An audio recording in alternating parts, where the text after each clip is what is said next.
Hello PEI. Ready for a deep dive into something as island-specific as, well, red cliffs and potato farms? We're talking roundabouts. PEI Roundabouts. Exactly. Everywhere these days. You see them even popping up near iconic spots like Green Gables, right? It's true. But it's certainly been a journey. Remember back in 2006 when that first one appeared in Traveler's Rest? Oh, the bagel. Yeah. People weren't so sure what to make of it. A lot of folks were just so used to those traditional intersections. I bet.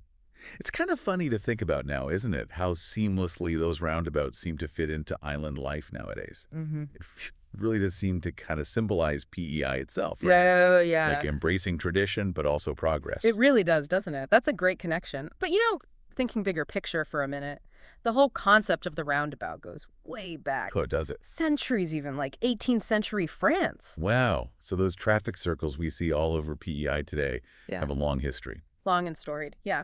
Those early roundabouts were called rotaries. They popped up in Paris, and eventually they spread, well, globally.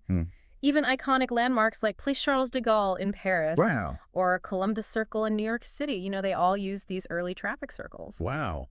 I never realized roundabouts had, like, global roots. But I guess I'm thinking those early versions were probably pretty different from the modern ones we see, on PEI today. Absolutely. You're right about that. Early rotaries often had traffic, entering the circle yield to the cars already going around, and that actually caused a lot of problems. Oh, really? Bottlenecks and fender benders, all sorts of issues. It wasn't really until the mid-20th century that the modern roundabout design kind of emerged, Okay. where they, flipped it. So now entering traffic yields. That makes more sense. It's amazing how such a small design change can have such a big impact, right? It really is, yeah. It's a real testament to thoughtful design. And that shift really took hold in the UK in the 1950s, which is why we see so many roundabouts in Europe these days. Over 40,000 in France, over 50,000 in the UK. It's like a roundabout takeover. It is. But North America, I remember reading, was a little slower to embrace the whole roundabout thing. That is true.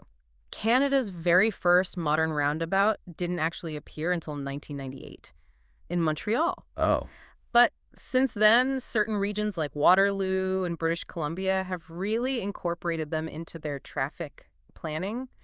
It's interesting to see, how the concept has kind of been adapted in different ways across the country. Speaking of adaptations, PEI has really become a pioneer when it comes to those rural roundabouts. I remember hearing about that roundabout in Stanley Bridge, that truck apron. Oh, yeah, that's right. Can you kind of explain what that is? Yeah, so that's actually a mini roundabout, and it's designed with a bypass lane specifically for, larger vehicles like trucks and farm equipment, which are obviously pretty common on PEI roads.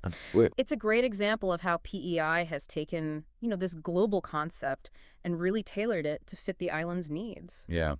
It speaks to a real commitment to safety and efficiency for everyone, even in rural areas, right? And, those smaller rural roads they can be dangerous. What is it about them that's so appealing from a traffic management perspective? Well, for starters, roundabouts are really good at improving traffic flow and reducing collisions, which is a win-win for everyone, right? Absolutely. Plus, with fewer cars idling at traffic lights, you get lower greenhouse gas emissions, which makes them more environmentally friendly.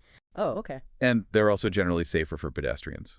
Okay, so that makes sense. They also have to be easier to maintain than traffic lights, right? Especially on PEI, considering what you all went through with those post-Fiona power outages. Exactly. Roundabouts are still going to work even when the power is out, which is a real plus. Right. Makes those roads a lot more resilient. But, PEI didn't stop at mastering the roundabout. They also decided to kind of push the envelope a bit. Another traffic innovation. Oh. The displaced left turn. Oh, yes. Tell me about it. So imagine you're approaching a busy intersection. Okay. And you need to turn left. Instead of making a traditional left, directly at the intersection, you first stop at a light just before the main intersection. Okay. And then you cross to the opposite side of the road into a dedicated left turn lane. Interesting. So it's kind of like a carefully choreographed dance for cars, right? It does sound like that. It definitely takes some getting used to. And they've put this in at the intersection of the Trans-Canada Highway and St. Peter's Road, a spot that used to be really bad for congestion. Speaking of navigating new things, just like those roundabouts and displaced left turns, Your PEI real estate journey doesn't have to be confusing. That's very true. Charlottetown Realtor Mike Montague will lead you straight to realizing your real estate plans and dreams. Good advice. Uh. So where were we? Yes. PEI's willingness to try new things when it comes to traffic flow. It really makes you wonder what they'll come up with next. It really does. I mean, PEI seems to have a knack for coming up with these innovative solutions to traffic challenges. And, like we were just saying, those displaced left turns. They're a perfect example of that blend of tradition and innovation. Yeah. But ultimately, PEI seems to have found its roundabout groove. From those early bagel days to those new innovations. That's right. Like the displaced left turn.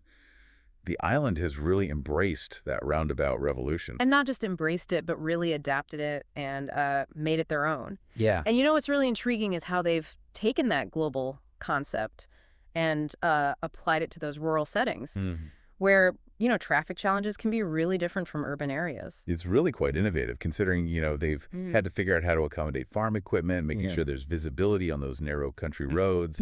Exactly. They've had to think outside the traditional roundabout box. Before we wrap up this fascinating conversation, I think it's important to recognize the unsung heroes behind all these innovations. You mean the traffic planners and engineers and construction crews who work so hard to keep PEI's roads safe and efficient? Exactly. They're the ones who are always thinking about how to improve traffic flow, reduce congestion, make things safer for everyone on the road. They're like the conductors of a traffic symphony. I love that. Making sure all the different vehicles and road users are moving in harmony. Yeah.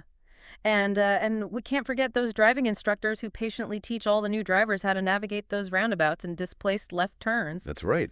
I mean, they play such an important role in making sure that the next generation of drivers is prepared for those, those unique PEI roads. Yeah.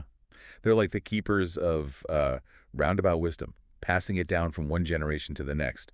And, we can't forget to give a shout out to all those patient PEI drivers who are out there every day navigating those roundabouts and displaced left turns with grace and skill. On that note, I think it's time to bring our PEI roundabout adventure to an end.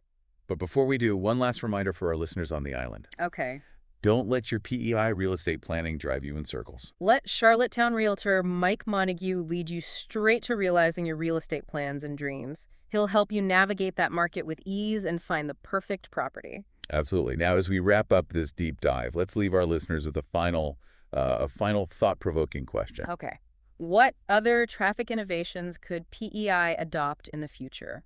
To make things safer, more efficient, just enhance that overall driving experience. For now, let's savor this journey we've taken, exploring that roundabout revolution on Prince Edward Island. It's been a great spin, full of twists, turns, and roundabout revelations. Yeah. As always, thanks for joining us on The Deep Dive. Until next time.